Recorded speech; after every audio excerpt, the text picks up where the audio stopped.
Bismillahirrahmanirrahim. Assalamualaikum warahmatullahi wabarakatuh. Salam sejahtera bagi kita sekalian. Shalom, Om Swastiastu, Namo Buddhaya.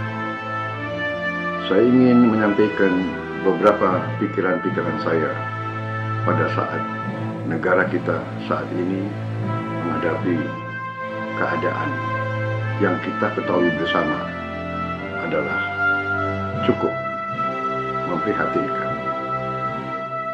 Saudara-saudara sekalian, sudah berkali-kali saya menyampaikan, baik melalui tulisan, melalui pidato-pidato, maupun melalui pesan-pesan yang disiarkan melalui internet dan media-media lain.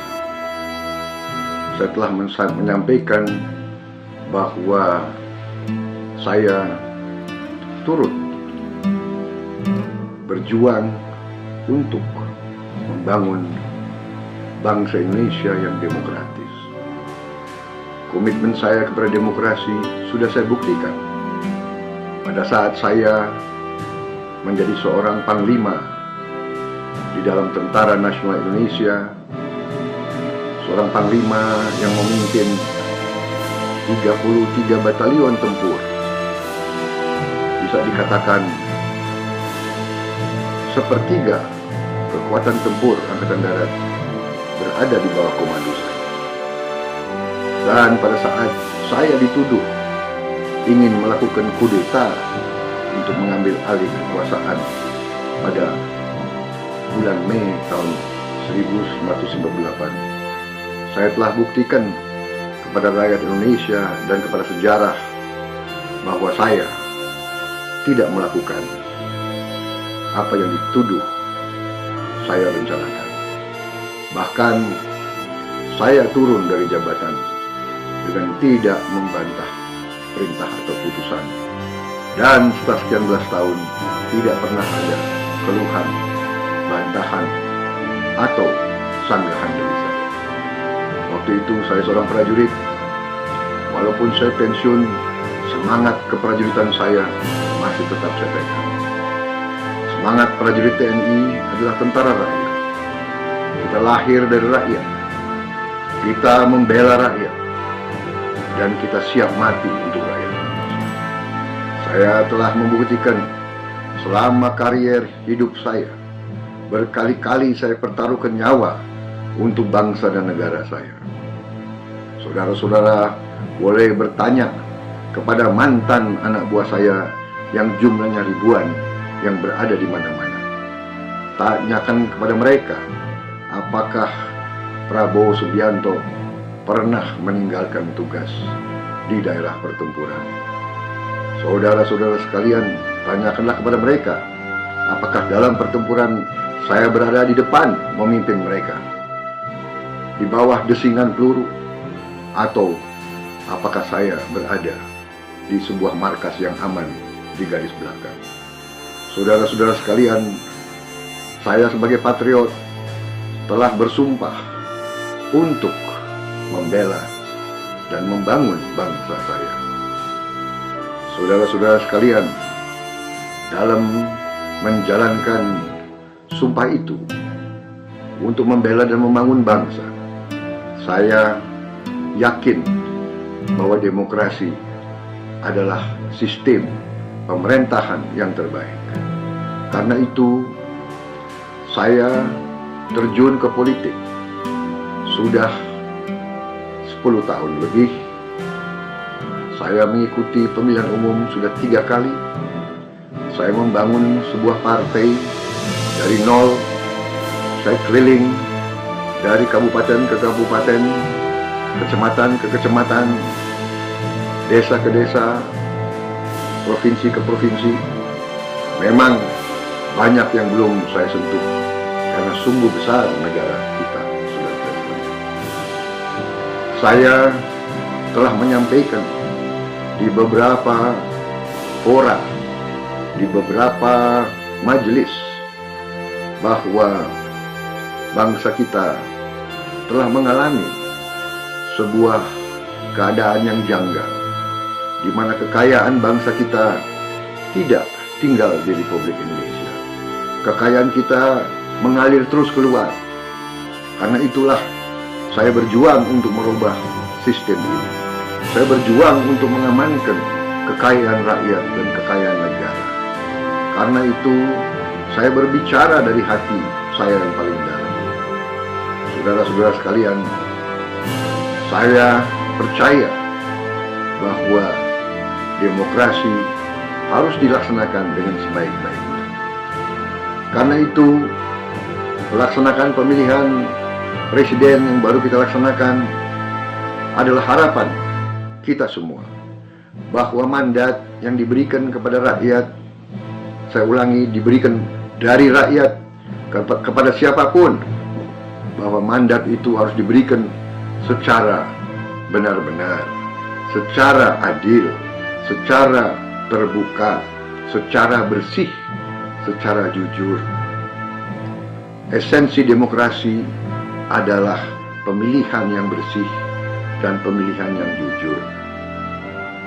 Saudara-saudara sekalian, dalam pemilihan presiden yang baru lalu, ternyata kita temukan kecurangan-kecurangan yang terlalu banyak, kecurangan-kecurangan yang terlalu masif, yang terlalu sistematis.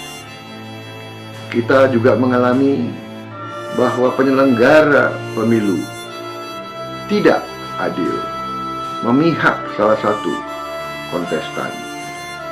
Protes-protes kami, himbauan-himbauan kami sebagai pasangan calon presiden dan calon wakil presiden nomor 1 tidak pernah dihiraukan. Rekomendasi-rekomendasi Bawaslu di beberapa tempat tidak pernah diindahkan. Saudara-saudara sekalian, tim hukum kami dan tim data kami telah menemukan suatu indikasi kecurangan yang cukup besar. Karena itu, dengan sangat sedih dan sangat menyesali, kami mengatakan bahwa pemilu ini sesungguhnya gagal, bahwa pemilu ini tidak sah, bahwa pemilu presiden ini adalah melanggar kaidah-kaidah demokrasi.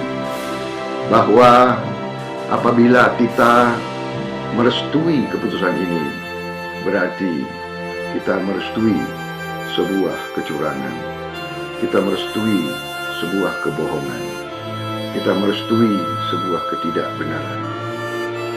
Para sahabatku, dimanapun engkau berada, saya kira saudara-saudara merasakan di mana-mana betapa telah rusak mental bangsa kita, betapa telah merusak mental para pemimpin-pemimpin kita, mental para pejabat-pejabat kita. Ini mencemaskan kita semua. Bagaimana bisa kita hidup sebagai negara merdeka kalau semua pejabat kita atau hampir semua pejabat kita tidak punya integritas, bisa disogok, bisa dibeli? Di mana tempat keadilan untuk rakyat yang tidak punya uang? Kalau orang merasa diperlakukan dengan tidak adil, seharusnya dia punya tempat untuk mengadu.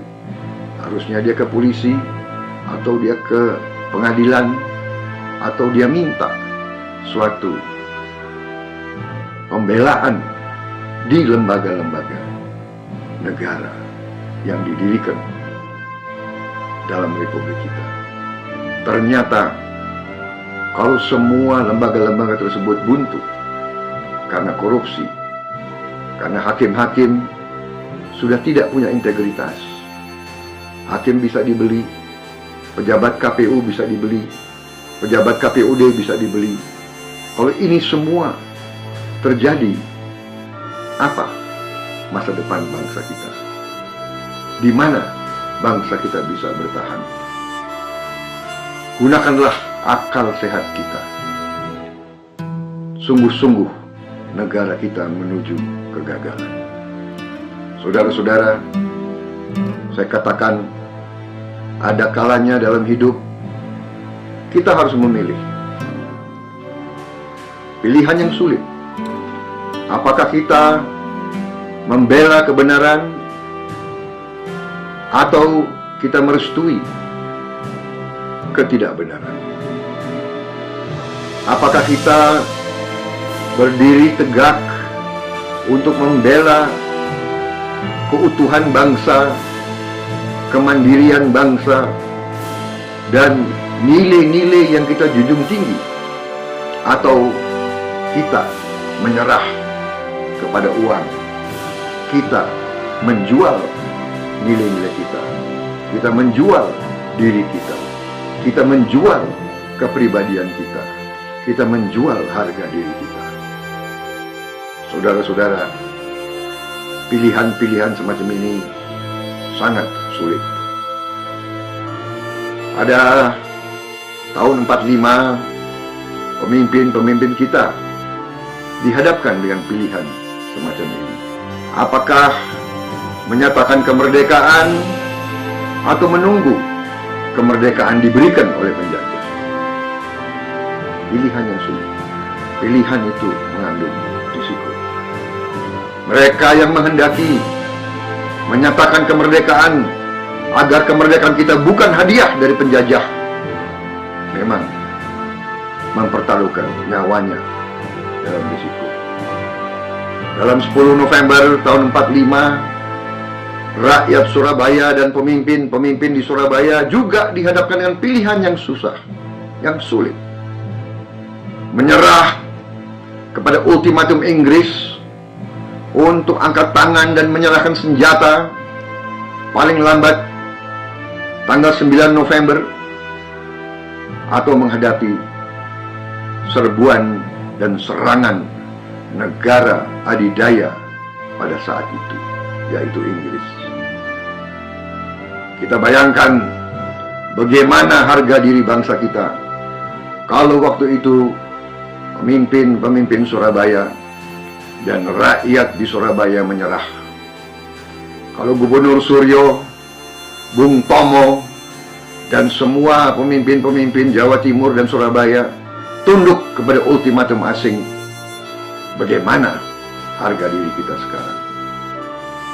Juga dalam krisis-krisis besar bangsa kita tahun 65, apakah memilih membela Pancasila atau menyerah kepada ideologi yang tidak sesuai dengan bangsa kita, yaitu komunisme?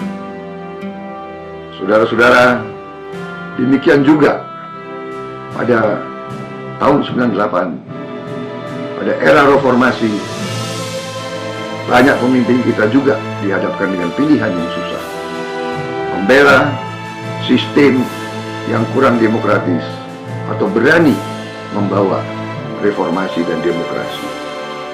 Reformasi dan demokrasi telah kita jalankan selama 16 tahun. Saudara-saudara sekalian, banyak lawan-lawan saya selalu hendak mendiskreditkan saya. Saya digambarkan sebagai seorang yang haus kekuasaan, yang nafsu untuk berkuasa. Dan saya digambarkan orang yang suka menggunakan kekerasan, yang kejam, dan sebagainya, dan sebagainya. Saudara-saudara, saya telah membuktikan setelah sekian belas tahun bahwa saya selalu mengutamakan jalan damai. Saya seorang mantan prajurit yang mengerti perang. Saya pernah melihat perang. Saya pernah melihat korban-korban perang. Komandan yang sangat saya hormati gugur di tangan saya. Anak buah saya yang terbaik gugur di sekitar saya. Saya yang harus ke keluarga mereka, ke ibu-ibu mereka, ke istri mereka, ke orang tua mereka untuk memberitahu putranya gugur di bawah kepemimpinan saya. Saya selalu ingin jalan damai. Karena itu, saudara-saudara sekalian, fitnah-fitnah yang mereka lantarkan sungguh sangat keji. Saya dituduh ingin menutup semua gereja di Republik Indonesia. Padahal keluarga saya sebagian besar Kristen. Bahkan ibu saya adalah seorang Nasrani. Bahkan di sekitar saya, pengawal-pengawal saya, ajudan-ajudan saya, sekretaris saya, banyak orang Nasrani. Saudara-saudara, saya seorang prajurit, mantan prajurit TNI. Sumpah kita membela seluruh rakyat Indonesia tanpa memandang suku, agama, ras. Saya telah mempertaruhkan nyawa saya dan banyak anak buah saya dari berbagai suku dan agama telah gugur di bawah komando saya. Bagaimana bisa saya melanggar sumpah saya dan melupakan pengorbanan anak buah saya? Saudara-saudara, saya juga telah difitnah seolah bahwa saya adalah anti etnis Tionghoa. Padahal saya selalu membela semua kelompok minoritas. Saudara-saudara sekalian, fitnah-fitnah itu adalah bagian yang keji dari politik. Saya minta para sahabat saya untuk sabar dan tenang. Jangan menjadi marah. Kita harus semakin arif, semakin sabar. Bukan kita menerima fitnah ini, tetapi kita perhitungkan dengan sebaik-baiknya.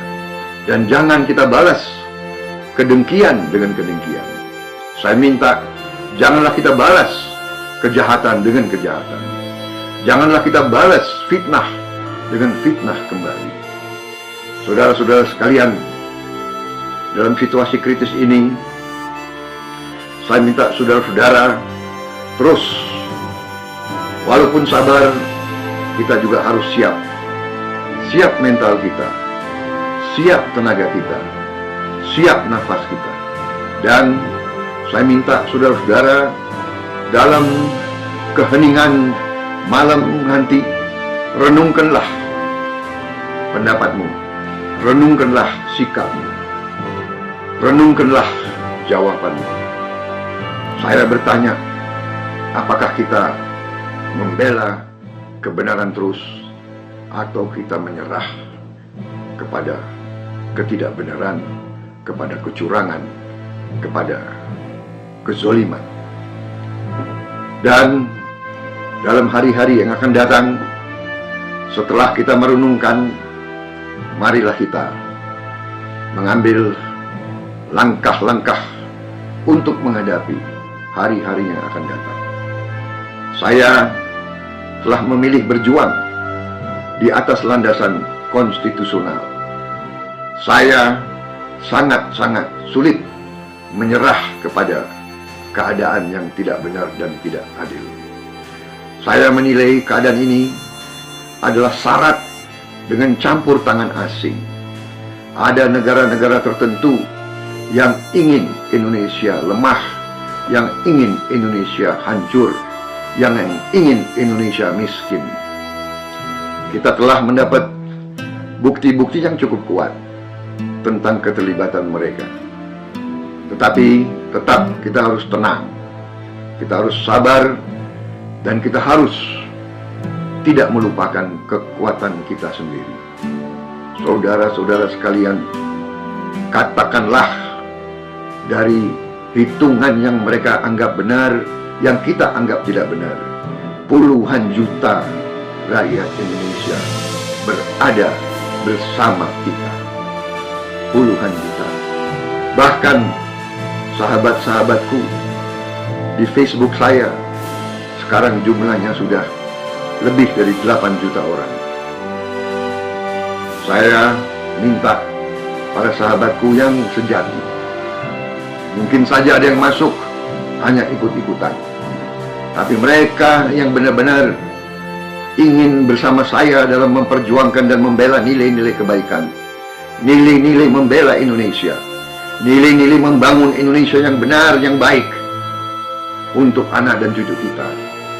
Saya mohon saudara-saudara, marilah terus kita dalam kekompakan dan kebersamaan, dan marilah kita menilai dari hari ke hari, apapun kita lakukan harus selalu di atas landasan konstitusi kita. Dan tidak boleh menggunakan kekerasan.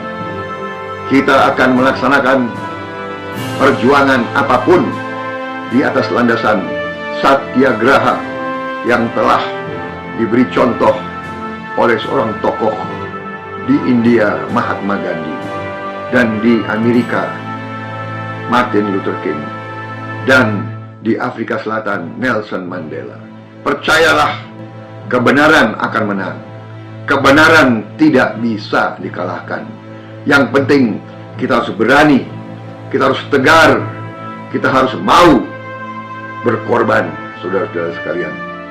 Bung Karno dan Bung Hatta dan Bung Syahrir dan Pak Dirman dan Gubernur Suryo dan I Gusti Ngurah Rai dan semua pahlawan-pahlawan pendiri bangsa kita telah mengajarkan bahwa kalau kita tidak menyerah, kalau kita berani, kalau kita tegar, kebenaran akan unggul, kebenaran akan menang pada saatnya. Kita harus siap menghadapi kesulitan. Kita harus siap menghadapi penderitaan. Tapi pilihannya apa? Kita menyerah? Apakah kita seperti